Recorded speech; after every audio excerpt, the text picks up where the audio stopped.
Hello everyone, this is Dr. Speights with math videos on PowerPoint. In this lesson, we will discuss quadrants. In the previous video on plotting points, we discussed how the coordinate plane is made up of two number lines.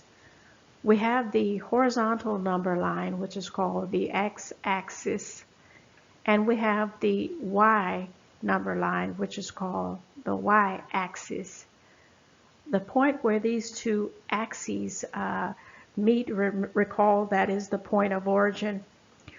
Well, these axes, they actually divide the plane into four regions, which we call quadrants. And quadrants, by the way, are always numbered using Roman numerals. Now, you can easily tell the location of each quadrant by simply remembering a letter C. C, it forms C for coordinate plane, C for the Cartesian coordinate plane, C also you can say for counting, and C you're going to count counterclockwise. So again, starting at this point, you're going to count counterclockwise in Roman numerals. So what you have is 1, 2, 3, and 4. And can you see the C?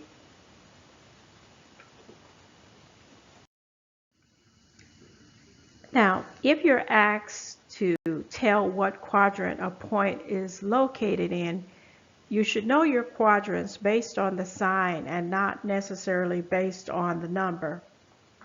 So here's what I mean. If I want to go into region 1, and let's suppose that the rules here is that from the point of origin, if you're going to drive into that region, you can't just go there diagonally. You have to go using X, Y. So to get into that region from the point of origin, I would need to move to the right where the positive numbers are, and then to actually go into the region, moving up into the region, that's another positive when you move in the up direction. Therefore, every point that is located in region 1 will have a sign of positive, positive. So what do you think the signs of those points that are located in region 2 would be? So from the point of origin, if I'm driving my car, I would have to move to the left in the negative direction, and then to actually go into that region, I would have to move up a positive. So that means that every point that is located in region 2 will have a sign of a negative first and then a positive.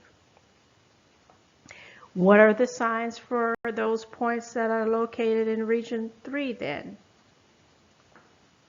Well, if you said negative, negative, you are correct. So from the point of origin to get into that region, I would have to move over to the negative side, and then to actually go down into the region, I'm going down, and that's another negative, which means that every point that is located in this region will have a double negative, a negative for X and a negative for the Y value as well. So what are the signs for those points that are located in region 4? So from the point of origin, if I'm driving my car, to go into that region, I have to go over to the positive side. So my first value is going to be a positive. And then to go down into the region, that is a negative, which means every point in region 4 will have a sign of the first being positive and the second value being a negative. Notice that the opposites of each other, they are opposites of each other diagonally. Notice these points, and then look at these, the signs of these values. They are also opposites of each other. You have positive, positive, negative, negative. Here, the negative and the positive are reversed. So that's another easy way to remember it. But let's start with a few points, and we want to determine where these points are located. So what quadrant is negative 7/2, 4 located? Now don't let fractions scare you. In fact, you're not even focusing on the number.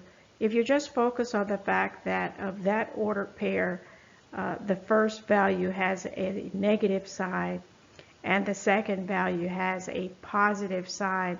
So you look over here, which quadrant here where the first sign is a negative and the second one is a positive? Well, if you said quadrant 2, then you are correct. How about the point 0, 5? Where is that located? Would you say that's in quadrant 1? How about quadrant 2? Well, actually, if you plot that point 0 and up 5, that point is not located in either quadrant. That point, notice, it is on the line. And what do we call this vertical number line? Yes, we call it the y-axis. So the point 0, 5 is located on the y-axis. Again, located on the y-axis. Okay, where's the point -2, -3/2 located? Again, we're not focusing on the numbers. We're just focusing on the fact that both signs are negative. So which quadrant to where both signs have a negative? That's correct. Quadrant 3. So that point is located in quadrant 3. How about the point 6.5, 3.5? So again, if you focus on the signs, we have both signs are positive. So that means that that point must be located in which quadrant? That's correct. Quadrant 1. You got it. What quadrant is -8, 0 located? So let's go ahead and plot that. From the point of origin, on the x-axis, we're going to move over to -8. The y value is 0, so we're not going to move up or down. We're just going to stay right there on the x-axis. Notice I said that's where we are, right there on that line. We're not in quadrant 2, and we're not in quadrant 3. We are on the x-axis.